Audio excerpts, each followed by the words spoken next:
And we're live. New products. I had to wake up early and work on getting everything launched today, doing all the promo, lots of questions, lots of suggestions, lots of excitement. So I thought I'd hop on here and answer some of them live and just talk through some things, show some things. Um, yeah, it's been a long time coming for some of these. So kind of just waiting for people to funnel in. The lanyard, I think, is the one that we released kind of last week, but didn't really announce it. It was only on, or no, it was earlier this week. Sorry, on Deep in the Mulm, which is just a lanyard that it says Aquarium Co-op. You can use them at events like the Bluegrass Bash that we'll be at, like the Catfish Convention here in Seattle that we'll be at. Those types of things. So a little way for other aquarium nerds of the Aquarium Co-op flavor to recognize you in a crowd. So, evening all. What time is it there? I guess it is 4 p.m. if you're on the East Coast. So, yeah, it's only 1 p.m. here. I've got some other appointments I got to do today, so I'm sneaking on to get some stuff done. So, the next one I would say is the Magic Bite Size, which we'll talk about that a little bit. So, samples. Talk about the process. So, we know we like Magic Small Fish Feed. We've seen seahorses be raised up on them. We've seen Scarlet Batis. We've seen all kinds of crazy animals, discus, stuff that would typically only be brine shrimp only, raising up on these. And the number one thing was kind of like, hey, but what now, right? And so even though it didn't roll out in that fashion, we were already working on a bigger pellet to provide for fish like koi and goldfish and just community tanks. And that was the Magic Nugget. But then in between that was this is, I handed these out. These are just the size of the bite size, right? And so this is bigger than Magic Small Nano or Magic Small Fish Feed, but smaller than Easy Community Pellet. And so, these are similar sized, not exactly, but like it might, like the guppy Hikari guppy food and the micro pellet and extreme kind of nano, same with like Northfin nano, like those types of sizes. This is that in between. And the goal one is, I don't love having a billion different sizes, but people would raise the fish up and then they're like, but they're not big enough to eat on the community pellet yet or something. And so this is going to fill that gap. And so we ordered up a bunch, handed it out to people like Candy and Dean and other people, and just said, let me know the feedback. We were feeding at the store. I was feeding it here. You guys have seen a few little videos of just samples. And then, so now it's out. You can buy it as of today. Not at the store yet. Both like all the RPP stores and our own store. Give it like 10-ish days or something. Like people are ordering now. We don't really ship tomorrow and Sunday because it's the weekend. So like they'll go out Monday. Then there's some travel time, right? And yeah, but the Magic Bite Size, being that's the newest, latest food, will have a different color lid. So once my feeding area started having small fish feed, bite size, Magic Nugget, community pellet, and they're all the same green container, you have to look at it and go, oh, which one did I pick up? And so going forward, long term, once we sell through all the stuff, and we already have production runs, like, so it might take a year and a half to get all the foods on new lids, but in theory, all the foods, at least all the pellet-based foods, will have different color lids, so you know that, like, oh yeah, that gold color, that's bite size. I know that at a glance. And so that's just a little way that I think it'll improve. And also it was a bear to, you can see it a little bit on the shelf here, right? It's all green. And so when you're putting product away on shelves, it all looks the same. If a customer picks it up and puts it back on the wrong section, you won't notice it. It won't stand out. And so, yeah, the other thing that I think a lot of people will be pleased about is we lowered the prices on the 4 ounce, the 16 ounce, basically with, I'm not even gonna say it's settled down, but some of the tariff out of China, or I guess almost every country, right? It was worldwide. almost every country has been relaxed a bit. And so even though we're all the foods that we had on hand, we paid the tariff. The new foods that came in, so these guys and the big bags, which we'll talk about in a little bit, they had less of a tariff. Still 35%. So it's not like it just went away, but it's less than the 45 to 50% depending on the material the product was made out of. And so we wanted to help pass that along. And so the pricing on like the 4-ounce Magic small fish feed, for instance, was $11.99. Now it'll be $9.99. So we're able to shave a couple bucks off. You do the percentage, like, wow, it's actually quite a bit. On the 1 pound container, it went from $36.99 down to $29.99. And so this is actually the second time that 1 pound has gotten reduced. So my commitment to, you know, all the fans and the hobbyists and everything, like, as we've always done, if we can save money because you guys are buying through us and we're like one big group buy, I will try to split it with you guys. And so it's like, oh, if we're saving money, let's make the product cheaper. Let's make it more affordable. And so we've done that. And the community pellet, which is kind of I don't know if it's my favorite, but it might be my favorite. We got that one down to $7.99 for the 4-ounce and $19.99 for the 1 pound. So, yeah, keep trending in the right direction for more affordability and things like that. In a time when everything else is going up in the world, we're finding ways to, through mass buying and things like that, to slowly pull the price down. So instead of going, hey, they went up in price, we're able to bring it down. So that's been I think it's going to be a big thing for a lot of people. So I'm happy about that. We also brought in another way to make the foods even more affordable, in my opinion, and that is the 4.8 pound package. I had one because we had samples sent over to take pictures, but I gave it to Dean and didn't realize that, oh yeah, there's going to be like a week or two before I go to Brazil where I won't have it. So that's going to be terrible marketing. But the 4.8 pound bag, we got them down to $100. And so it's not lost on me that $100 is a lot to spend on fish food. However, that gets your price point down around that $20-ish, even on the Magic small fish feed, the bite size, and the nuggets, where the community pellet is cheaper than $100 because it's a cheaper food. The difference between the two, by the way, is krill is the second ingredient and anchovies are the first. In the community pellet, that's how it can float. Whereas the other ones, krill is a more expensive ingredient, and it's the first ingredient, so it is more expensive. But the 4.8 pounder on the community pellet down to with membership, if you're a member, I'm logged in as a member right now, down to $56.99. That's getting down there to, like, it's not quite $10 a pound, but it's getting there for, in my opinion, very high quality food. And so yeah, I'm pretty jazzed about that, being able to, you know, use our platform and our scalability to make things better and cheaper and things like that. So let's see, what else is there? I guess we'll go to the bigger topic, and that would be the Undergravel Filter. Response is 10x, I don't know, maybe 100x, way better than I thought. I was real apprehensive about launching this because I like it, but the what is it? The thing said the most is Undergravel filters suck, don't use them. But I have, and I think it's being proven right. I think that a lot of the internet was just staying silent on the people like, I actually love that, I use them all the time, but they're tired of being yelled at by other people like, you're doing it wrong.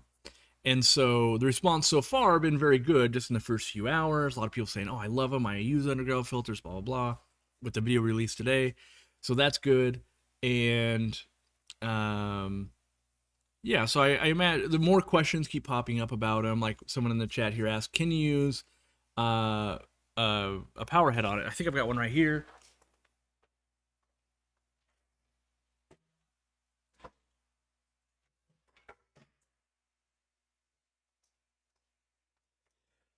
So yes, Powerheads can be used on our sponge filters, right?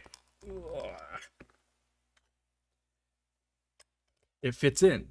And that means that, do I have one still built from the video I made? What are my parts? Why am I? Oh, it's right here.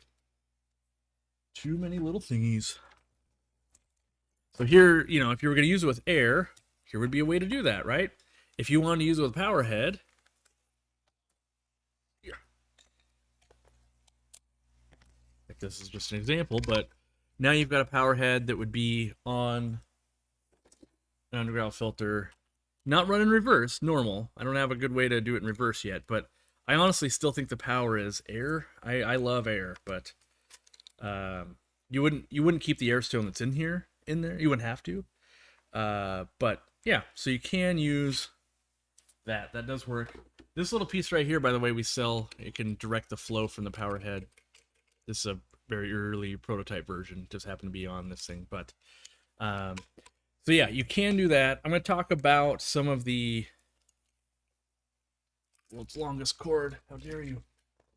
I'm going to talk about some of the design choices and things like that, I guess. So one of it was Undergravel filters got crazy expensive. I know that like a 40 breeder, my cost from the wholesaler, I want to say was like $70. And I just like, what is going on?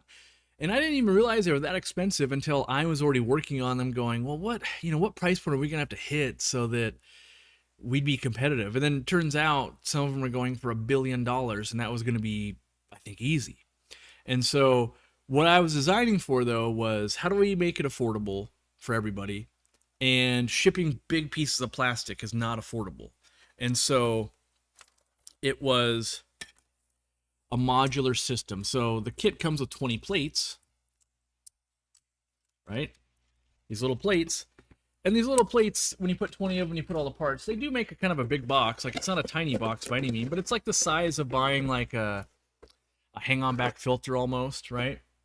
And so what's good about it is you can make any shape you want. So if you have a rimless cube, you can make an underground filter plate for it. If you just want to do a small section of tank, you can do that.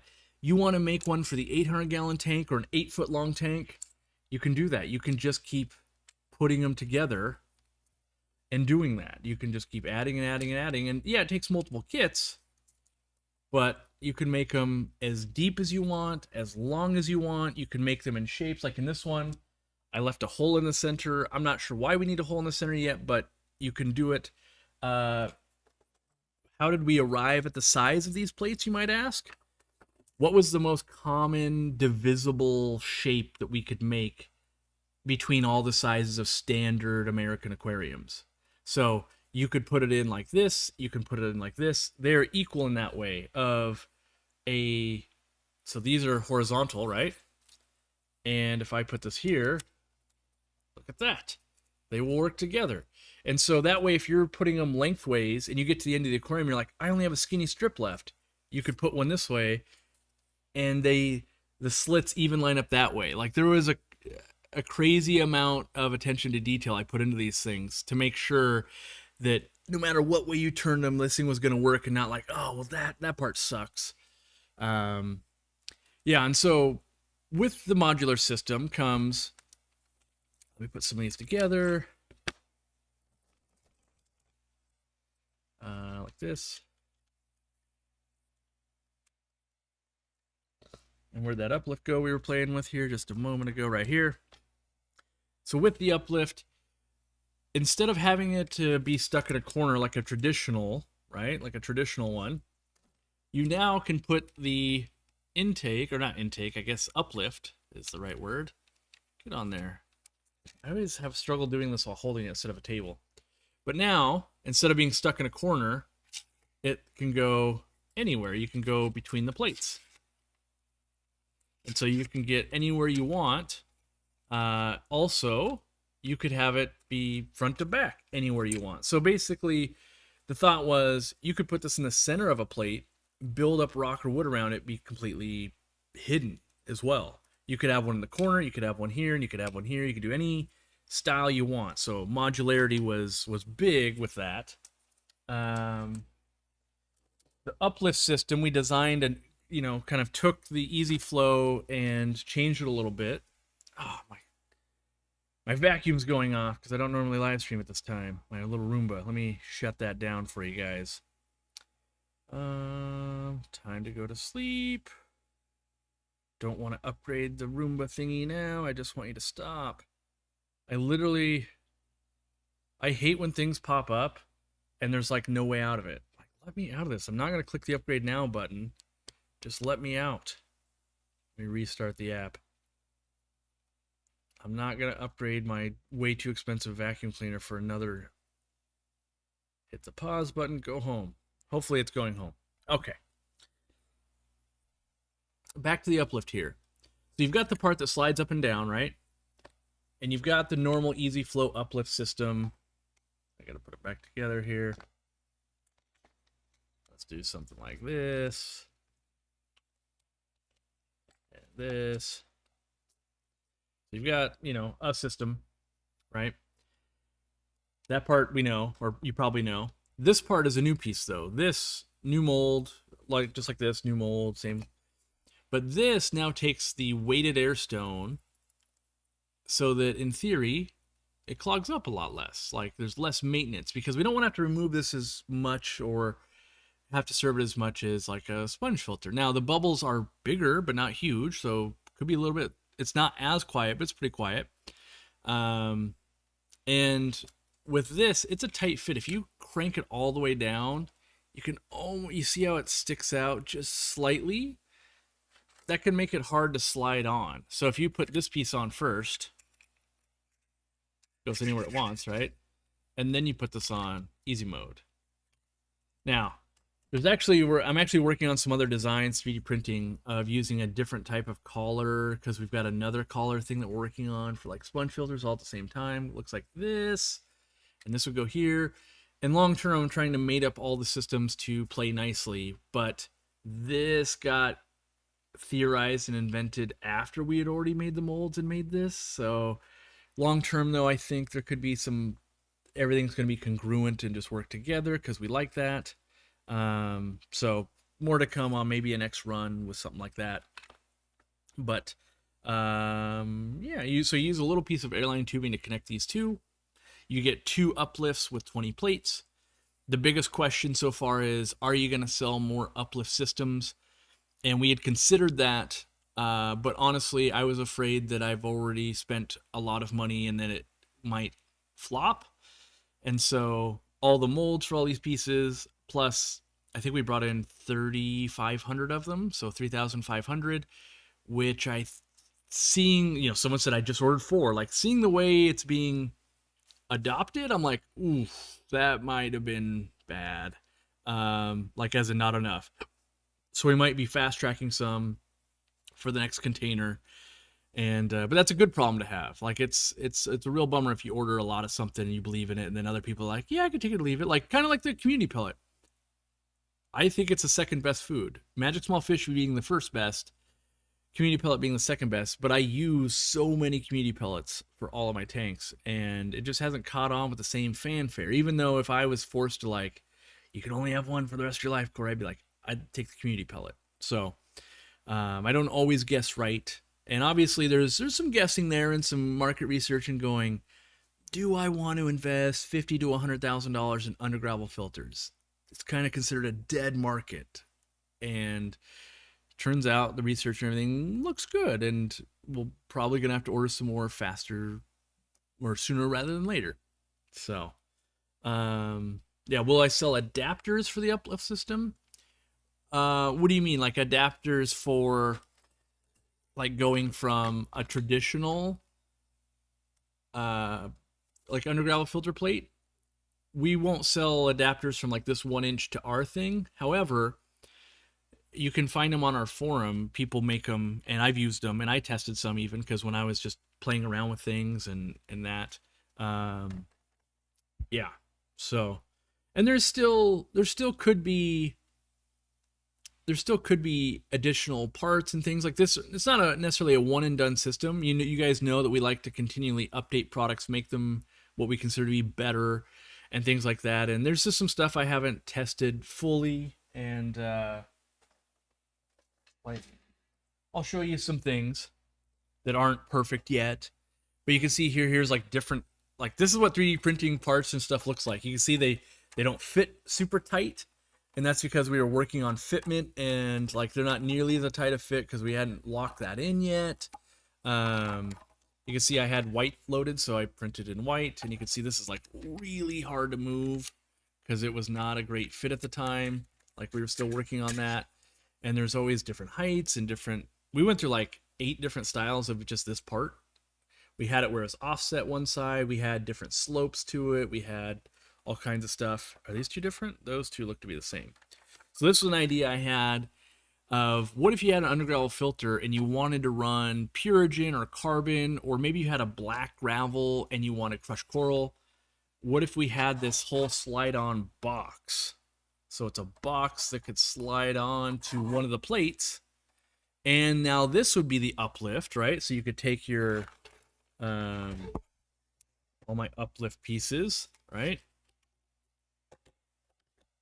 Is that even, oh, it doesn't even fit this part because it wasn't ever made to go together, but you could have whatever you wanted in media in here. Could be bio rings, could be Purigen, something like that, and you would just have it installed on your plate, and you could put whatever you wanted in there, and then that. But I'm not sure that that's just better than having, like, it's putting more stuff in your aquarium. Like, this would be a black box. It wouldn't be printed in white because that's what I loaded at the time, but maybe just a hang on back is just better for something like that. So not all ideas pan out, and I haven't, this is like, we could make that, but is it needed, and how do we make it better? I still feel like this needs to be better.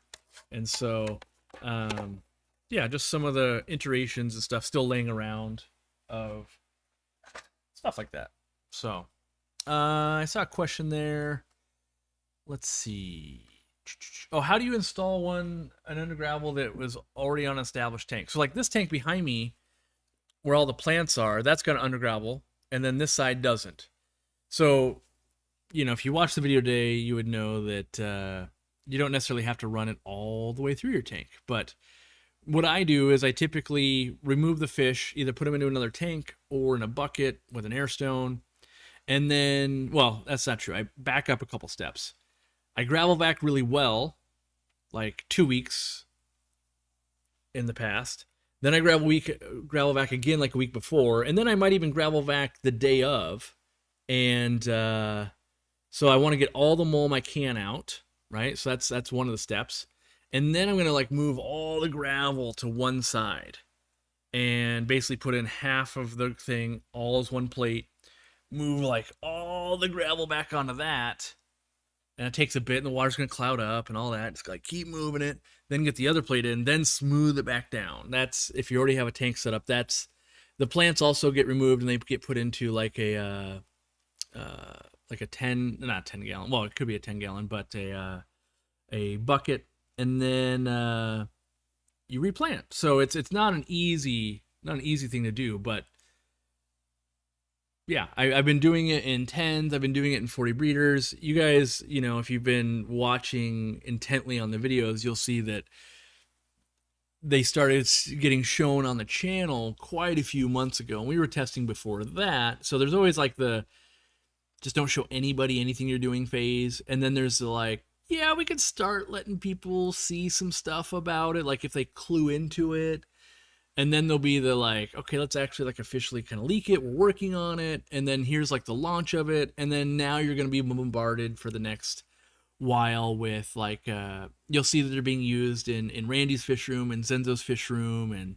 And I'll probably do a video on like how you set up an already established tank, or, you know, some of the pros and cons. And I really think one of the biggest videos I'm going to have to make is, and I forgot, I went and watched our old Undergravel Filter video from 9 years ago, where I'm talking about using them in the store, and I think that Undergravel filters are underrepresented.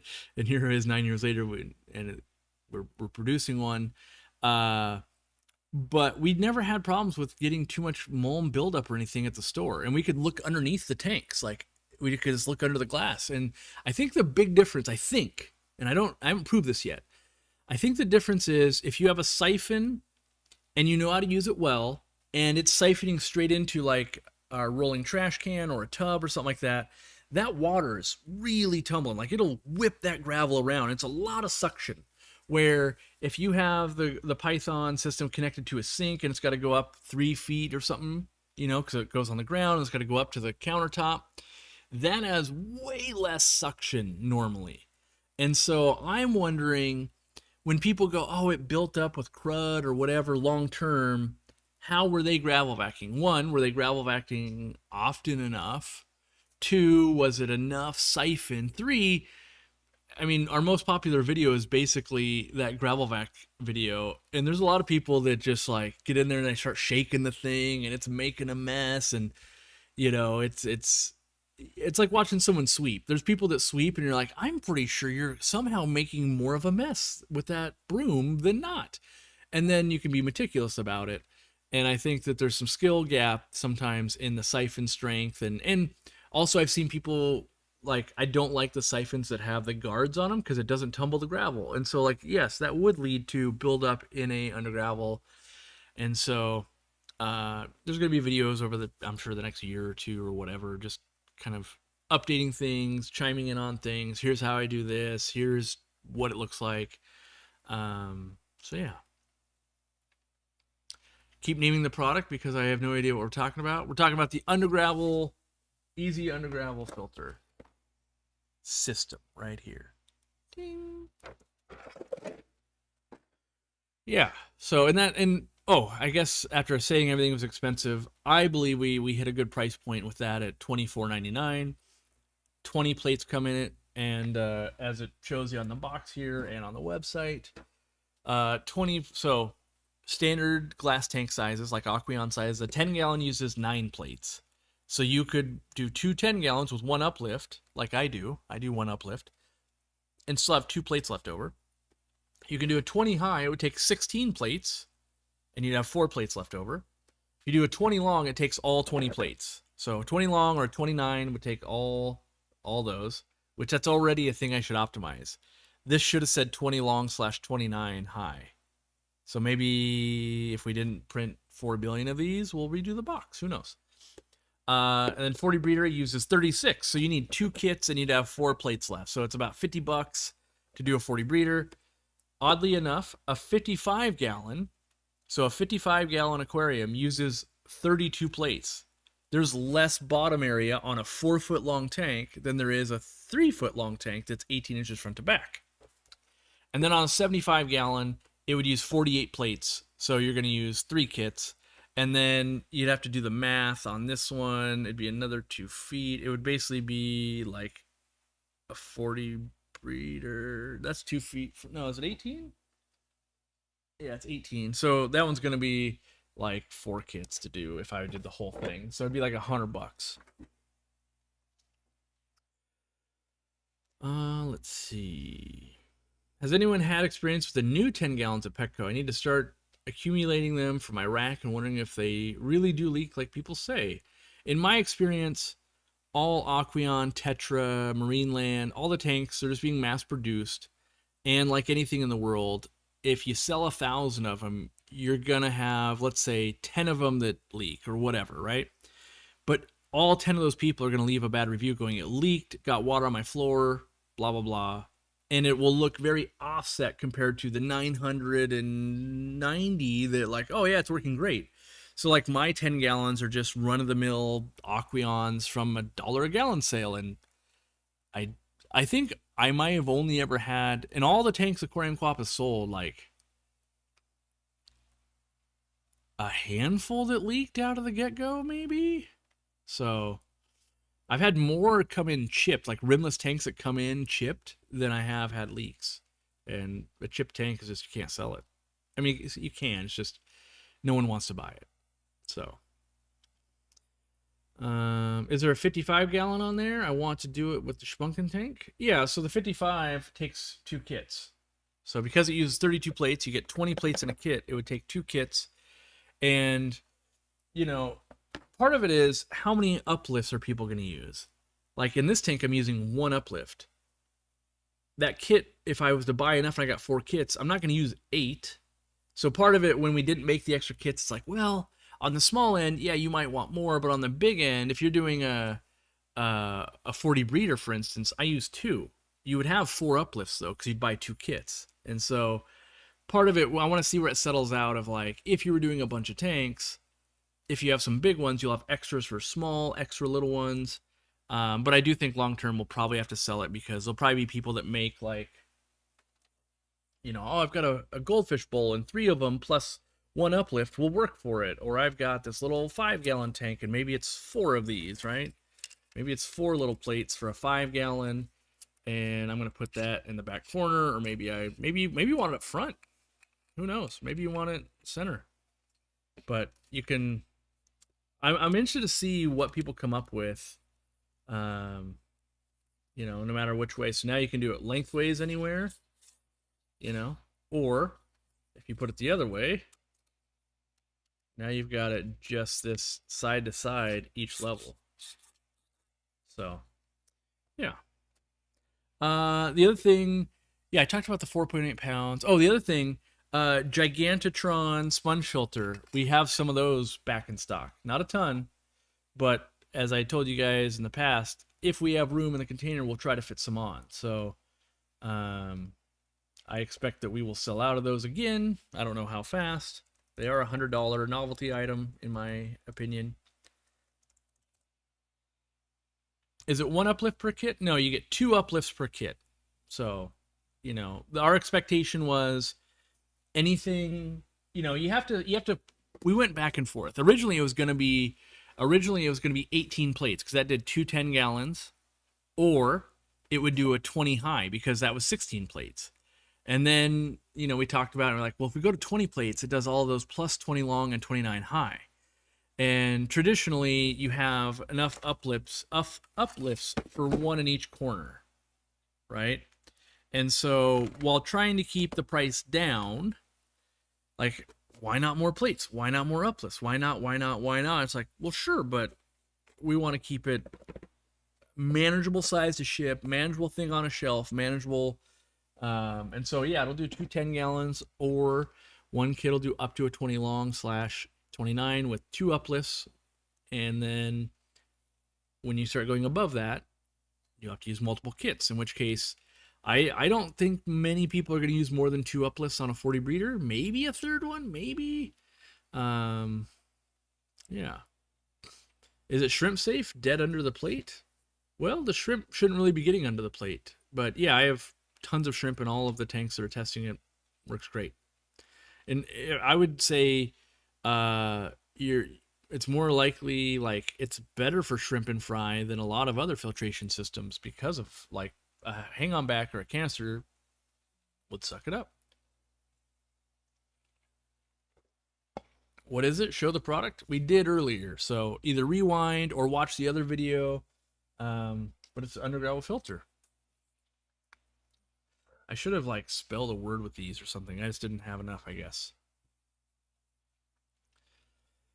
Did you know when you started the business in YouTube that the aquarium hobby would be what it is today? It feels between all the different aspects of the hobby, it's huge right now. I think it just depends on who you talk to. Some people would say, oh, the hobby's dying right now. And I kind of feel like the hobby's just always what it was. It's always been popular. It's still thriving. People buy stuff every day. You can go to a fish club meeting. There's still people there. You might go to your local thing and you're like, oh, it's on a downward trend, but then someone else is on an upward trend in a different club or different company or whatever. So, but no, I didn't. I thought it would always be popular, like the hobby, because it had been in my life and it's a worldwide hobby, and it still is. So, yeah, I guess it's going to plan. I'm assuming the uplifts can be made longer and shorter for different heights of tanks. Yeah, so it's literally, these are the same exact parts. Like you get it just like this. This bag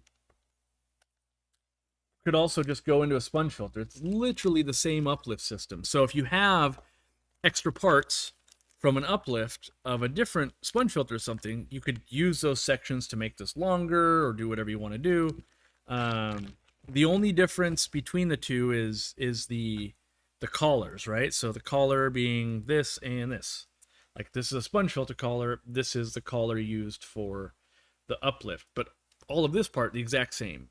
So, but yeah, I do think long term we'll sell individual kits for just more uplifts because I can see, if someone breaks apart, someone wants to run a crazy amount of uplifts, someone wants to make uh 10 2-plate systems for betas at a store, like April's Aquariums runs all individual stuff for their betas. So I can see the use cases.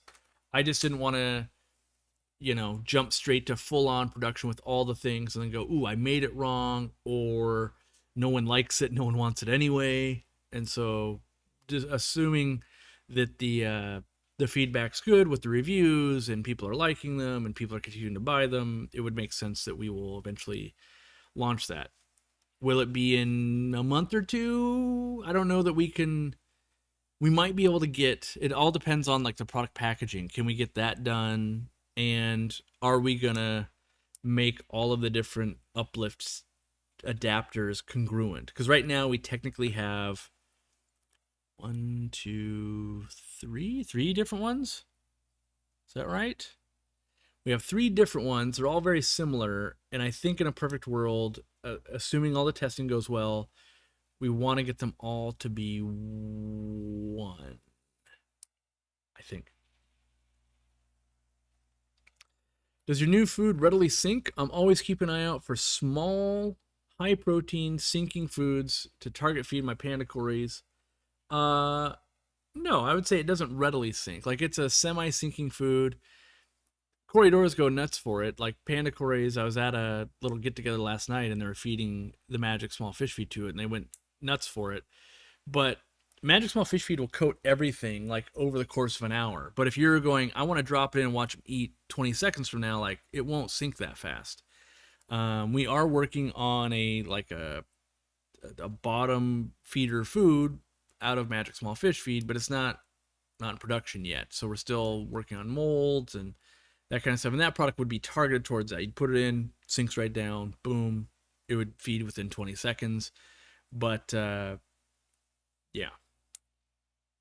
So I don't want to undersell it either. Like, our food is amazing, and they're going to eat it, and they breed well on it. You can raise them up on it, all the things, but it's not going to drop like a rock because it's not designed to do that. So, but we will have a pellet that does drop like a rock, and that would scratch that itch.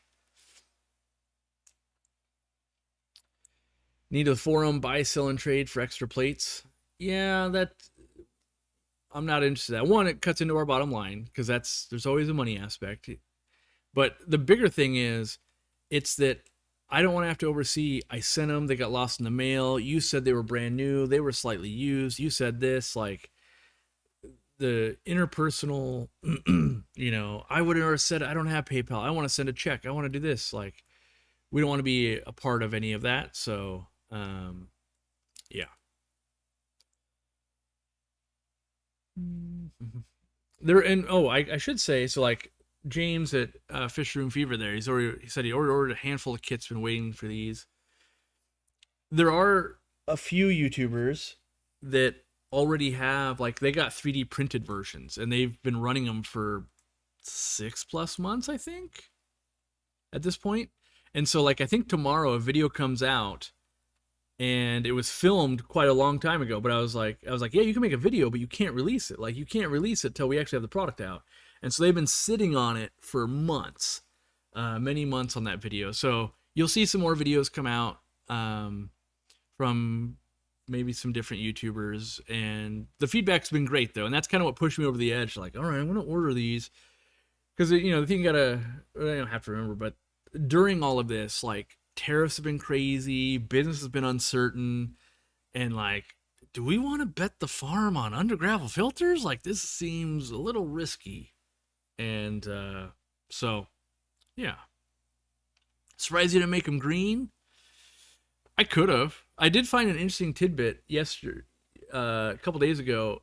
Our green sponge filters are now again just outselling black ones, which I found interesting. Not by like a crazy landslide, but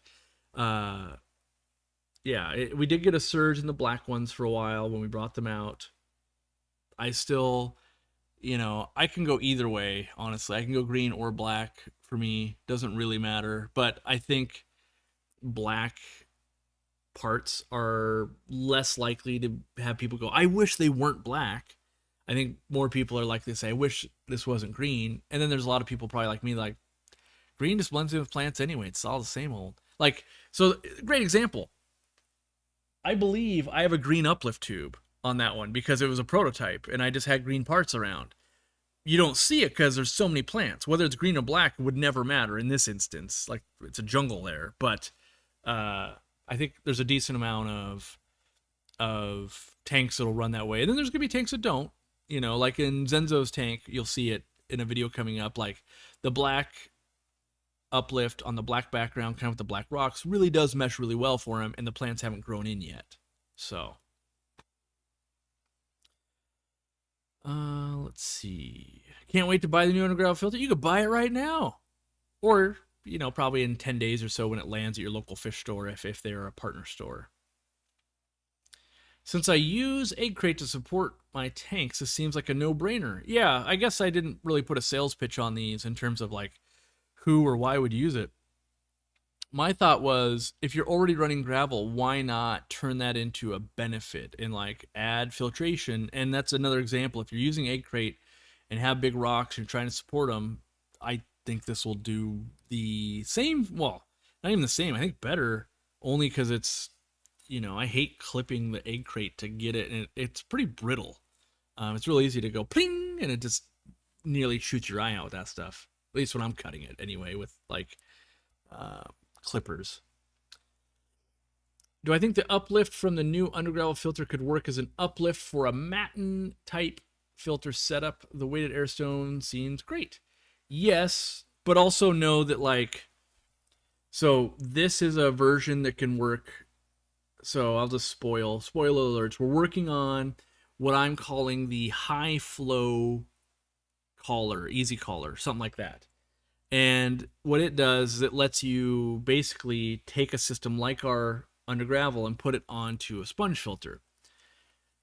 This is actually even an injection molded version of this, but the fit's not quite right. Like, it's a little bit, when I do it, it's like, it's a little bit not seated well enough. So we're going to have them adjust the mold still, and we're still working on it. Now the question becomes, this, we developed this after this, but they're essentially the same thing. This is just a bigger, like this has a bigger opening technically that isn't necessarily needed than that one. And I've been using a lot of these in 3D printed form.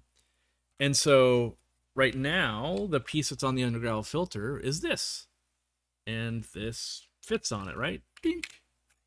However, if in the future we were to switch this piece to this piece, slightly taller a little bit, right? So slightly taller.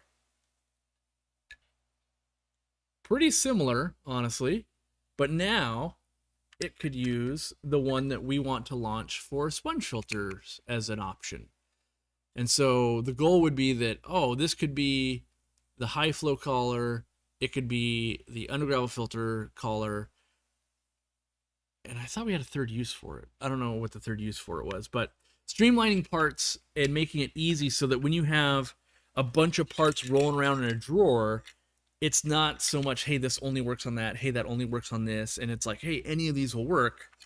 And so, for instance, also, let's say you really wanted fine bubbles on your uplift for the Undergravel, because it's sitting on your desk, it's got to be super quiet, like even quieter, like as quiet as possible.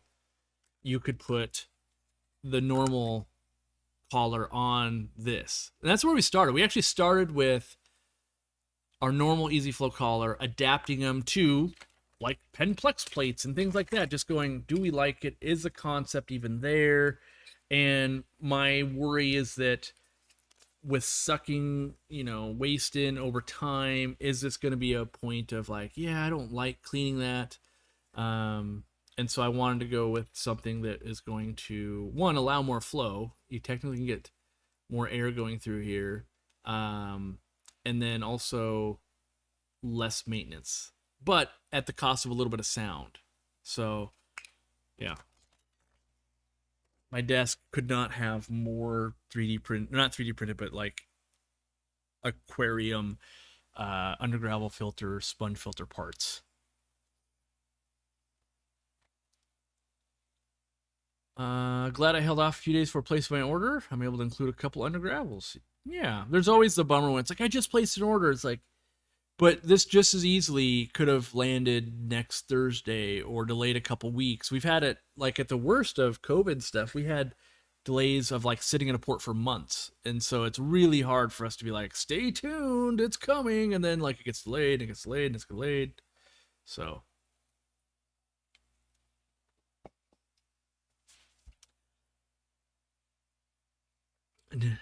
what was the Undergravel Filter code name? So yeah, if you're watching Deep in the Mulm, you kind of see us talk about products and code names, and because the goal of that show is kind of like almost like a meeting setting where like we'll just talk like what'd you get done, what are you working on, and so the code name for the Undergravel Filter was Project Gimli because Gimli's a dwarf, right? So underground, undergravel.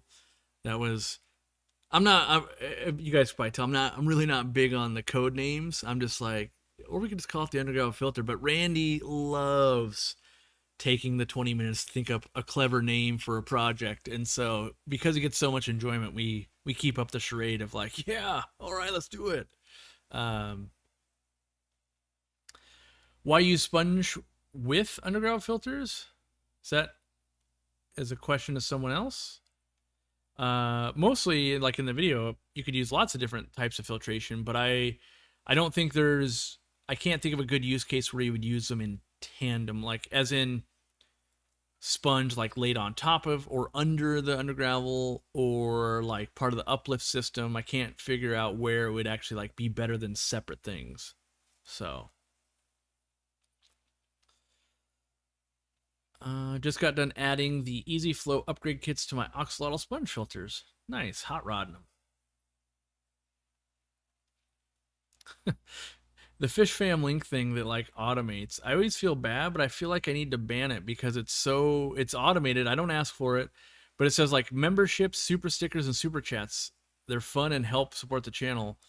I don't even have super chats or super stickers turned on because people get disgruntled if I don't answer their questions fast enough after they pay. So, just kind of ignore the fish fam link thing. I mean, I just feel bad because I think the product they're doing is good and it does help a lot of YouTubers, but in my chat, it's not tailored enough to it and it gets kind of spammy because now it'll probably like thank this person that's 59 months member. And like, I think if you have a slower chat or a smaller following, it's not as spammy, but the more you get, the more it starts spamming and that kind of stuff. So was Randy always like that, or did Kentucky do this to him with a secret code word?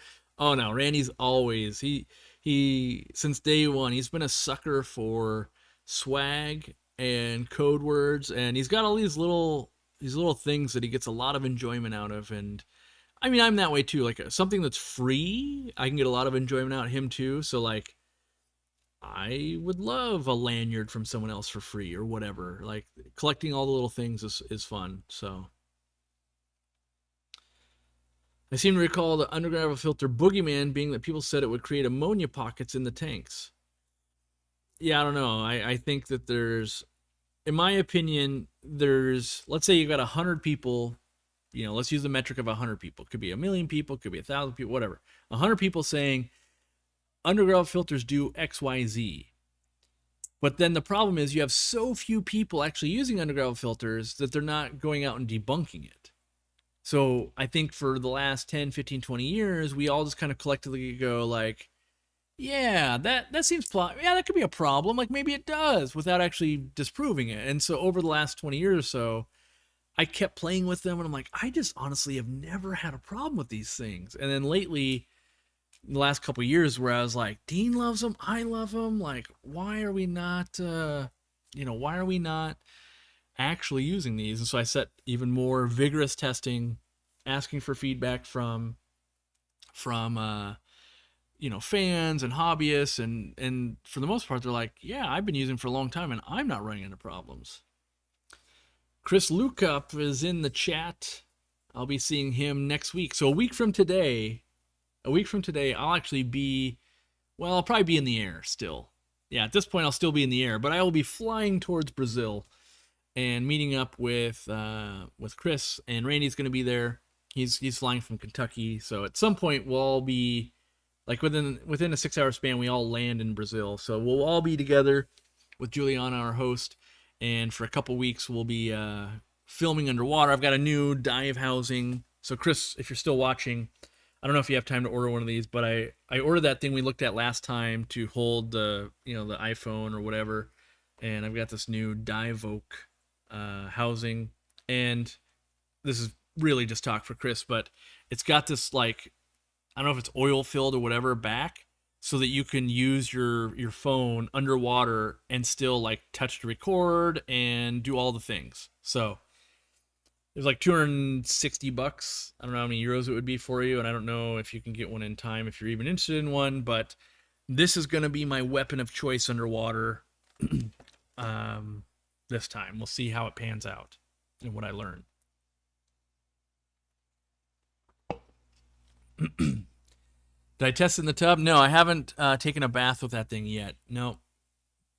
But I did tell Randy, I was like, you should really test your snorkel and massica. It'll be fine. I'm like, boy, are you going to be sorry if that is not a good fit or there's a problem when you're in Brazil. So hopefully he'll heed my advice and test it out. Yeah.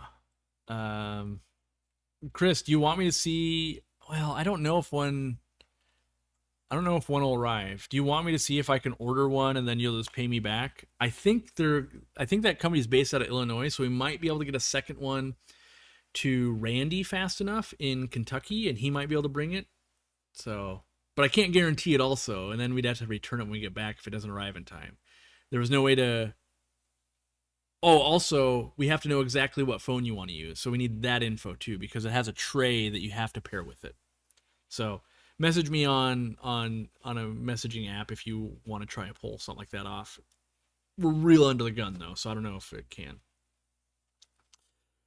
How much smaller is the Magic Bite size compared to the Magic Nuggets? This is, what do we call this? 0.5 millimeter, I think. It's real small. Glare, but it's real small, but obviously bigger than Magic Small Fish Feed, but way smaller than a nugget. I don't have nuggets in without it going up and going to get them. So Chris's posters are wonderful, but who is the honest source to print them into poster size? I don't know in America. I've done some posters and things at even just FedEx and that kind of stuff, but I don't know who prints a really good. I would be tempted to try Costco because they did a lot of those metal prints and stuff. I don't know if they still do it, but that's always been on my to-do list. I should find a good place that I could actually recommend. I just never have. I always expect someone else to go, hey, I got really good prints here, and then we'd all just use that place once someone gives us that info. Is the new food the same size as Extreme Nano? I don't know. It's similar-ish. It's in that realm, but I don't think it's the exact same size. Costco outsources their printing now. I think they always did, but now it might be not under the Costco umbrella or something. I don't know. I think I've only ever printed something at Costco once. Who do we use? We use Rite Aid. I've done a lot of stuff with Rite Aid. We do a lot of flyers and stuff with Vistaprint. Yeah. Water activates my touchscreen on my waterproof phone case. Random buttons. Yeah, I mean that's very common. That's why I went out of my way to buy this one that seemingly is supposed to work, and it's they've patented the technology and all of that. So we're hoping that that's going to be a nice win and not have to use accessibility mode where you only use physical click buttons. And that's kind of a pain. Can the tall plants you sell in pots be planted into gravel individually, or would they have to be planted in a bunch? Almost all plants prefer to be planted individually. So taking them out of pot, they would prefer that.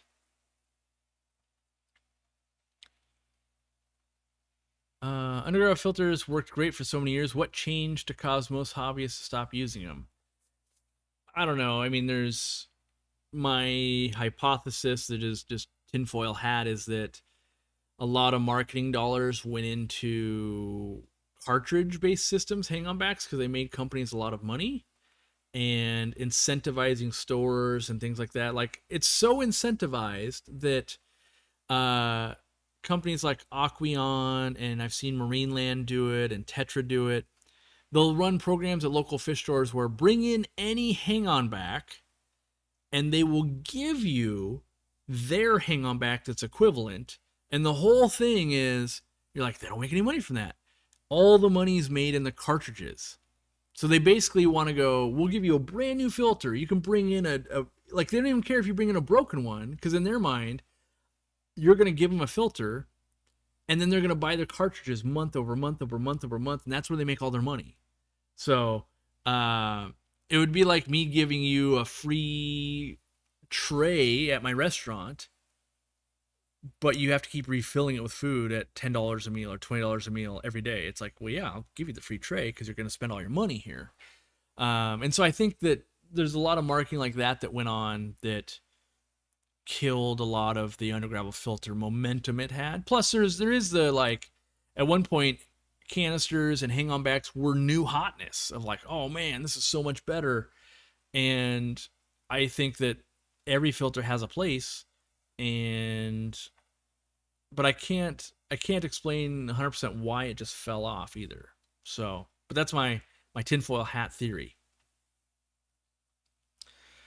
Does the new food float, sink, or kind of act like magic small fish feed? It's a slow sinking pellet. Like if you fed like Hikari micro pellets, it feeds out like that basically. Similar to like an Extreme Nano, Northfin Nano. I'm trying to think of other foods that are that small, pellety size. They started putting tiny carbon filters on the Undergravel filter. They realized it's a new system cartridge. Yeah, I definitely didn't like that system. I was not a fan of that. I never used those parts. Have I put any more thought into creating or collaborating on creating a hang-on back? Yeah, I would. I don't know if actively. I have prototypes, still need lots more work, and I've been busy working on all these kind of projects, but my goal is still to make a good version of a air-powered hang-on back filter / device. So part of it is, optimizing the uplift systems and doing all of the things, and then you can, like, it doesn't take too much brain leaping logic to go, well, wait, what if I had an Undergravel filter that when the water came up, it fed a hang-on back box that I could put Purigen and bio rings and crushed coral and carbon and all the other things in, and then it came back into the tank. Like, yeah. But the hard part becomes, how do you make sure that everybody's going to be able to do that? Like, they got to keep the water level up high. They have to have strong enough air to do it. And so when you start laying out like a big roadmap of like, here's where we are and here's where I want to get to, right?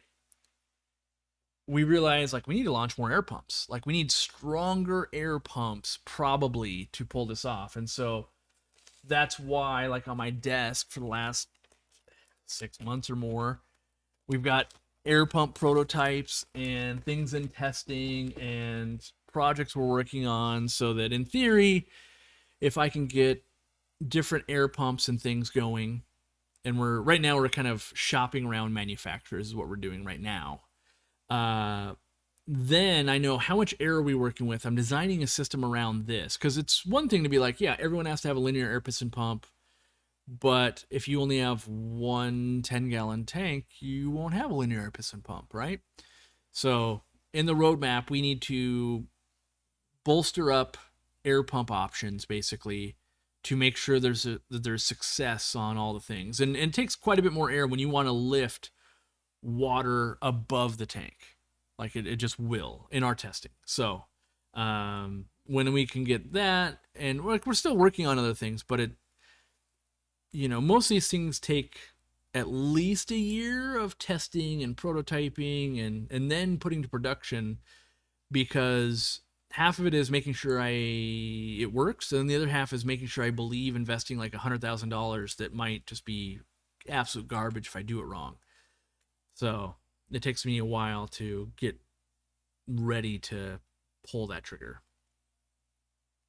Any reason to not hook up an undergravel filter to a canister filter? The reasons that could be, and I'm not saying don't do it, but I'm just saying the reasons you would look at, is it could create extra strain on the pump itself. And I don't have long-term data of like 10 years later, it does this to the impeller. I would say you're probably better off putting it on the outflow as opposed to the inflow. If you put it on the in and it clogs, you cut off the canister filter. If you put it on the outflow and it clogs, it probably just would take a lot more pressure because it's pushing against it, or maybe it would move some gravel. I'm not sure. I don't recommend ever running it till it clogged, but I don't have long-term, like, for some people they'd be like, oh, you'd have to replace the impeller for 7 years, and that'd be fine. And there's some people that'd be like, how dare you? It created extra wear. I would never do that. And so I try to avoid the things where it's like the how dare you. Like, I don't know if I can necessarily recommend that. Here's some things I would watch out for, but can anyone tell me what powerful of an air pump would need to be for this system to work? Like as in an undergravel filter system? Almost any air pump will work.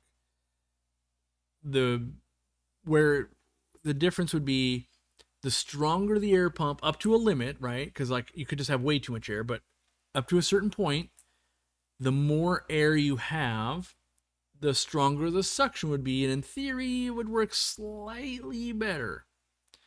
But the difference might be like, how fast could you eat a cheeseburger? I can eat it in 3 bites. But what if you ate it in 30 bites? You might enjoy it more. Like either way, the same amount of food went in, and you process the same amount of food, but maybe your undergravel filter could do it in 30 bites instead of 3 bites. And so, and then there's also the fact of like, crazy amounts of air isn't always good for your fish. Longfin fish, bettas, that kind of stuff, they don't want they don't want lots of flow. And so, like even with a hang-on back, you got to get enough to lift it, but then you got to slow it down before it came back out, because you don't want just a tornado going on in there either, which would take a lot of air. But there's a lot of little factors which makes that question not easy, of like, you need 2.3 liters at this depth, because even if you buy an air pump with X amount of liters per minute, that changes based on depth of aquarium. So it's not a super easy, just buy 3, like just buy the number 3. It's like, well, there's all these factors, and like, really. But for the most part, if you have an air pump and it will pump air into the aquarium, it will work for your sponge filter. It'll work for your Airstone. It'll work for your Undergravel filter. Now, like our Airstone here, very little back pressure, but also the bubbles are bigger. A really fine, like a bamboo wood one, crazy amounts of back pressure, and your air pump might not be strong enough to do that. So even that's another factor there. How long your tubing is a factor, and then also check valves are a factor. In fact, I still want to do the video. I bought the gadget. Where's my gadget? It's right here. I've got the gadget to do it. Ugh. This, when I finally got the right adapters, will you can hook it up to an air pump, and it will show you the amount of liters per minute going through it. And so on this side, I do things like, what is it? How many liters per minute if I hook it up to 20 feet of tubing? What about 2 feet of tubing? What about a check valve? What about an air valve? What about?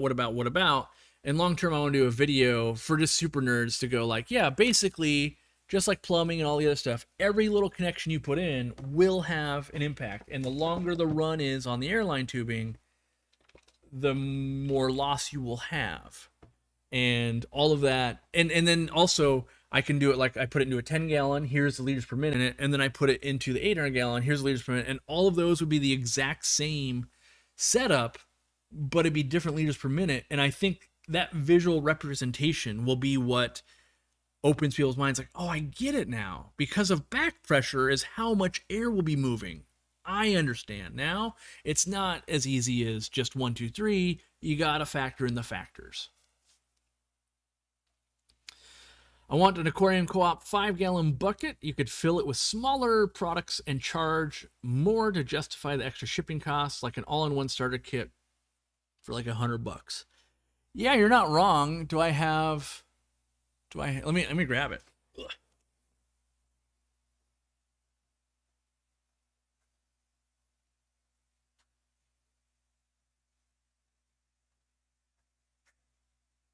So I've wanted to release a bucket for a long time. I just can't figure out how to make it economical to ship it, and a kit like that could make sense. But our merch vendor made us some of these, some little miniature. You guys have probably been seeing these at hardware stores now, but little Aquarium Co-Op magic small bucket. And the vendor's AKT. Give him a shout out, Jared. He's a big fan of the channel and podcast, does a lot for us. Made this shirt even. Fresh water is the best water. But we looked into it, and the buckets, so we were going to try to do it. Originally, the idea was the bags that we had, the new 4.8 pounds of food come in. I was like, maybe we could do a bucket. And it turns out the bucket is just like not really a good usable size. And I was like, oh. And then the buckets were kind of expensive. They were going to add like, I don't know, $7 to $10 per bag of food for like the bucket. And I was like, this ain't going to work out at all. And so it is an idea, and we are thinking through it. And yes, maybe one day when we launch like a gravel vac kit, we could put it in a bucket where it's coiled up and it could be like a thing. You're thinking just like we are, like, and so much of what we do is like, well, when the time is right, it will make sense. Right now, it would just be very expensive to ship a bucket. So we haven't figured that part out yet. But, when like the next container, I think we get, I don't remember which one it is, like which size but we're getting at least the first prototype of some tubing. We're going to sell some lengths of tubing. And as long as that goes well, we'll launch the other lengths of tubing or the other size of tubing. And then hopefully that's going to set the basis for starting to make some gravel vac type products. But everything takes years, right? Or it can take years of like, I've got a lot of good ideas, I think, to make, a very simple product, because a gravel vac is basically a big tube with a small tube. What are some of the slight optimizations we can do to that to go, hey, but that's the best big tube, small tube that does a siphon? And so we'll see what pans out and all of that long term. But lately, my brain we've found out it's just a limiting factor. There's only so much stuff I can test and think on and actually make better per week. Where it's like, yeah, but did you work on the other 8 projects? Like, not really. I was really fixated on this one, and we got this one pretty far, though.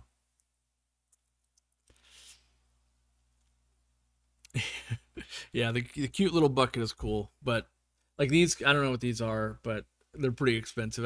He'll make us these little samples because it's like a one of, but it just sits on your desk and kind of goes, oh, look at that. But it almost is the size of like the 4-ounce fish food.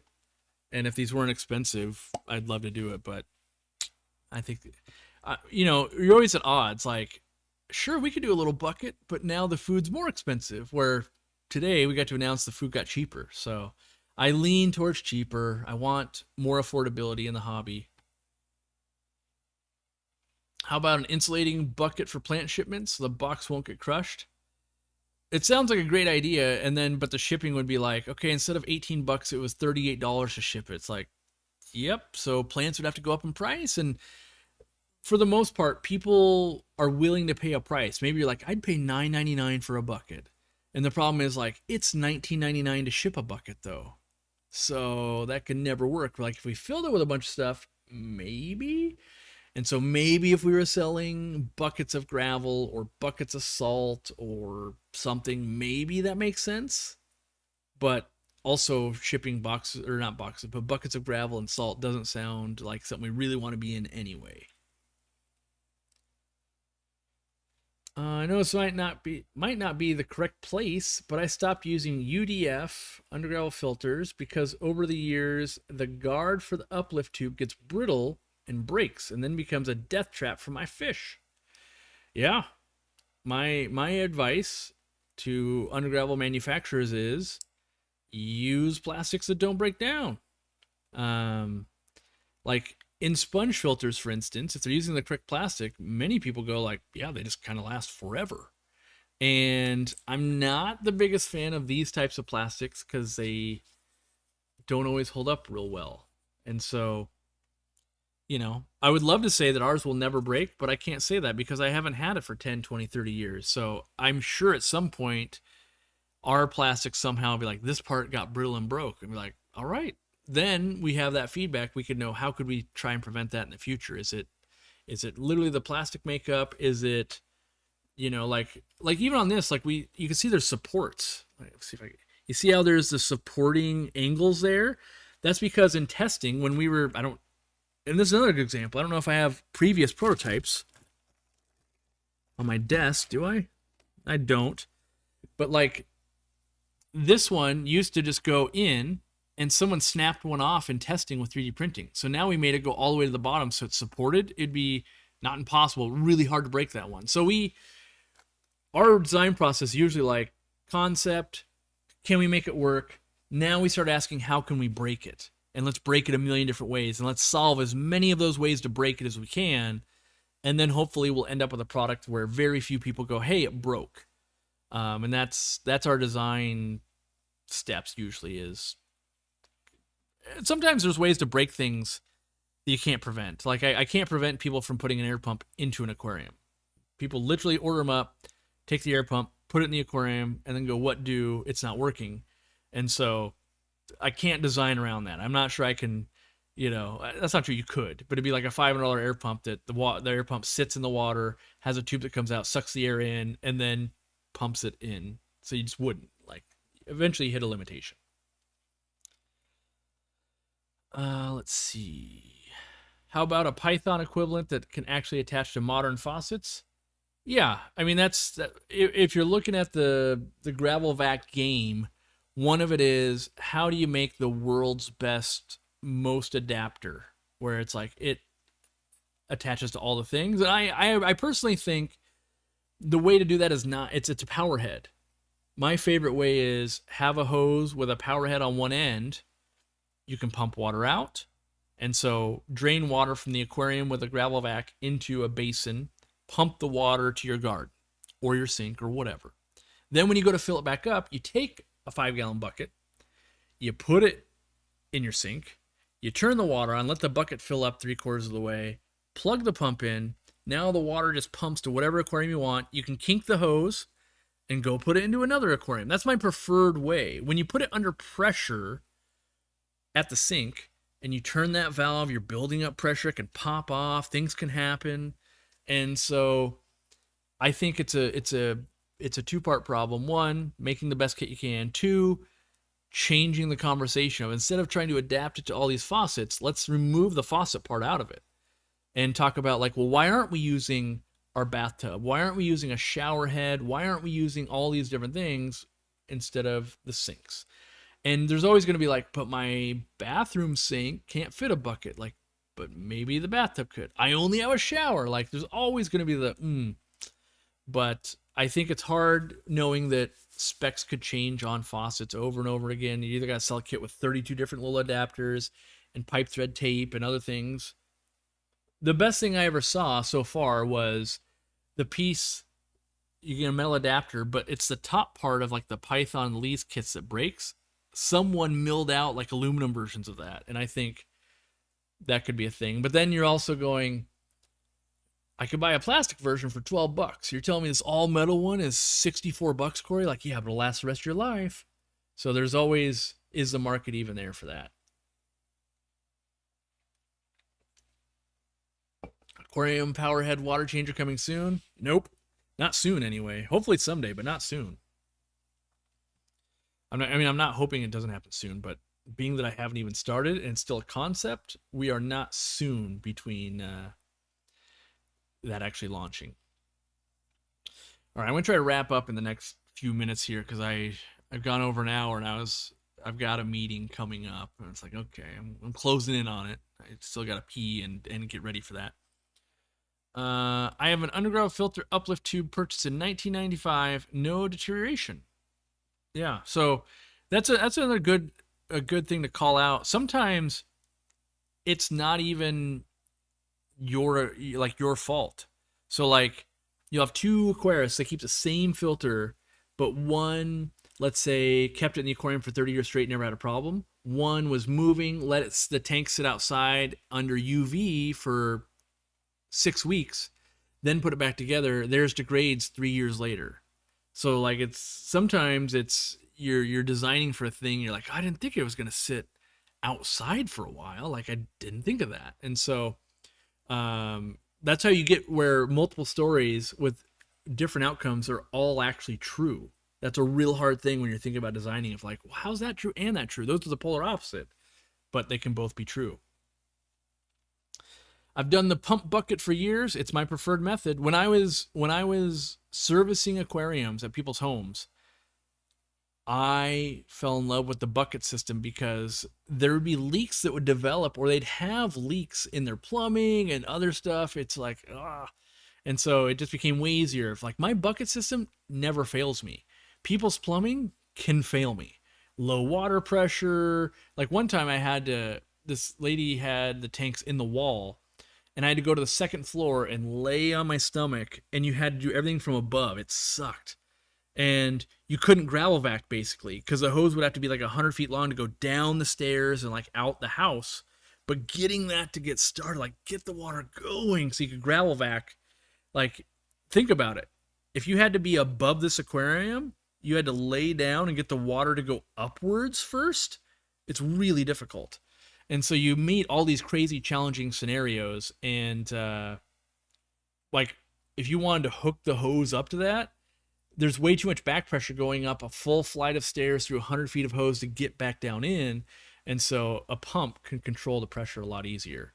And so the good news is when I build products or when I work on things, I'm drawing from all my past experiences, and that's what you want, I think, instead of just like, hey, I have an engineer, be like, I lived cleaning people's aquariums for 5 years and ran into all kinds of crazy scenarios. So I've got an idea or two of how I made my life easier. Because you could just be like, I've been cleaning your aquarium for 2 years. You walk in like, oh, you remodeled the kitchen. My adapter doesn't work anymore. Oh, good. And you drove an hour out of the way to get there, and you're like, I'm going to have to like, and it kind of coincided. A lot of times the people I was cleaning their aquariums, they were, kind of wealthy. And I remember one, they had brought in a an Italian sink basically. It was like, I can't even find, it wasn't even like a metric thread. It was like a proprietary thing. And I was just like, yep, we got to go bucket method on this. So yeah, but all that experience leads to when I'm going to make a product and work on something, I can draw from that, where maybe different people in my company, if they've never done a service, like Zenzo would know, he would totally get it, but Randy wouldn't. He's never done service. It's like, oh yeah, I've got, in his life, he's probably tried to hook up a Python type of apparatus to 5 different sinks, 10 different sinks, maybe. And if you're in a service game, you're like hundreds of different sinks, because you might show up to a house and like, that one's out of commission, or a business. Oh, that side of the business is closed today. And you're like, you got to go to a different thing. So you're kind of, each day is always a little bit of a, I got to figure this out, I guess. That bathroom's closed, off limits, being used, whatever.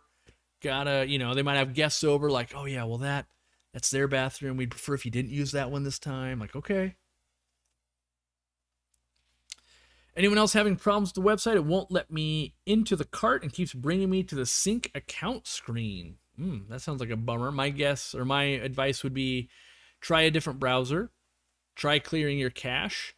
Also try, well, you're not a member here, so don't try resyncing your YouTube account, but I would try those things. If those don't work, email our customer service and they'll probably give you something similar to that, and then we'll try to keep troubleshooting and see, is it a specific device or browser. For the most part, not always, but for the most part, We learn pretty quickly if something's actually broken because there's thousands of people on the website kind of at all times, and we get a lot of emails piling in real quick if a service goes down or something happens. Most often it's like, oh man, your phone or your device and the cache got weird. Once we kind of reset some things, hey, it's working again. I'm like, cool, don't know what's wrong, but hey, we're good.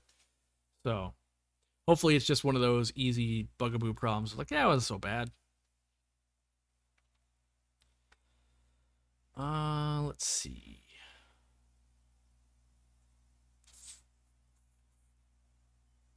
Have I had good results root feeders using Undergravel filters? It seems like flowing easy green past the roots continuously would work well, but I was wondering how it went for you. I get good growth on all the plants, but I don't know that I could say it's better or worse. And why I say that is like this plant is rooted, right? And there's Boviniana Pontigeton bovinianus there. It's also rooted. But because I don't have another tank set up like right next to it with the same parameters, I can't say that it's growing any better or worse than if it did or didn't have an Undergravel filter. So I can just say like it's working really well for me, and I haven't had any problems in all my testing out of all the years. But I also don't want to go and say, oh, it's better than if you didn't have it, because I really try hard not to make claims, and I'm more reserved, just like our brine shrimp eggs. Our brine shrimp eggs, to us, are certified at 95% hatch rate. We only put 90% on the can so that we've got even more buffer room. So if the manufacturer ever missed the mark, we're still promising to you, basically, that it would be good. And so kind of the same thing. I would rather under-promise, over-deliver than sing from the rooftops, it's the best ever, ever, ever, ever, and then under-deliver. I try real hard not to under-deliver. That doesn't happen sometimes, but I try really hard to prevent that. And so I think we get most of that out of the way by trying to avoid. What am I most looking forward to filming underwater in Brazil outside of the Ember Tetra? Well, there's this one place that we're going that's got really clear water, and I don't know the name of the place, but in theory it's on a private piece of land. And the person normally doesn't let people in, but one time the guide got to go because she was a researcher for the government, and she was able to ask him, we get to go, and supposedly the water's really clear, and there was lots of like geophagus and some plecos and other things, and so I'm kind of excited to go see that. But honestly, I don't research like what I could see, because then that leads to like, oh, I didn't see, that's a bummer. Instead, I like to get in the water going, oh my gosh, did you know this is here? This is amazing. And then it's only surprises. So it's kind of like, don't tell me my birthday present early, I just want to be surprised type of mentality, I guess. Can I share some tips on keeping Tanganyika cichlids and tank mates with compressiceps? Mostly just don't keep other cave dwellers. So like Transcriptus and Shelleys. Shelleys aren't a cave dweller, but Shelleys and Neolamprologuses. Let them just dominate the bottom space, and then keep other stuff up top, like either featherfins or Cyprichromis or, maybe some Tanganyika killies, anything like that. Let them just dominate the bottom space. If you build the rockwork up really high, they're going to think it's all their space, but if you kind of create a baseline for them, they'll be like, hey, this is mostly my area, and hopefully they won't kick out too many of the males. And yeah. Where are we at with the new lighting manufacturer? Last update, we're still waiting for updates from the manufacturer, so don't really have much for you on that. It's in process, but sometimes it's like they're busy on another project. Like, hey, do you get my thing done yet? No, not yet. Okay, well, I'll check back, I guess. And so we're in that mode of like, any headway on that? All right, I'm going to shut this down because I know my next meeting might be starting in 4 minutes if no one's late. So thanks for hanging out. If you're buying our stuff, cool. If you're hanging out, that's super cool. Those are the new products. Leave comments. I'm going to, in between meetings again, I'm going to reply to more comments on the Undergravel Filter. I've been reading them all, and that's been fun, and replying to a bunch of stuff. So yeah. Otherwise, I got videos scheduled to come out while I'm gone. The next time you'll see me is probably if you're coming to the Bluegrass Bash in Kentucky. I will be there Saturday after the thing. I don't know what time. I'm guessing like a 6 p.m. start, but I don't know off the top of my head. You can come check out the warehouse and stuff like that. So we'll probably provide some pizza and some water and maybe some sodas. I don't know. But yeah. So thanks for hanging out, and catch you next time. Oh, mountaintop puffer fish keeper. That's wrong. Mountaintop puffer keeper. I'm sorry I'm going to miss your talk, but Brazil got scheduled for it. I was hoping you could come to the fish room and I have you sign the book that you made. I know you'll be here next month, and I'm bummed to miss it. If you're in the Washington area, go to the Greater Seattle Aquarium Society, Mountaintop Puffer Keeper. Active on our forums, breeds a lot of puffers. We'll be giving talks on puffers this month, and I'm sad I'm gonna miss it, but I can probably, as long as you allow it. I don't know if you are, but if you allow the club to film it, I'll be able to watch it after the fact when I get back home. So, all right, thanks for hanging out. Support your local stores and clubs and your fellow hobbyists, and we'll see you soon. Thanks for hanging out. I gotta find the right button. I'm not even on the right screen.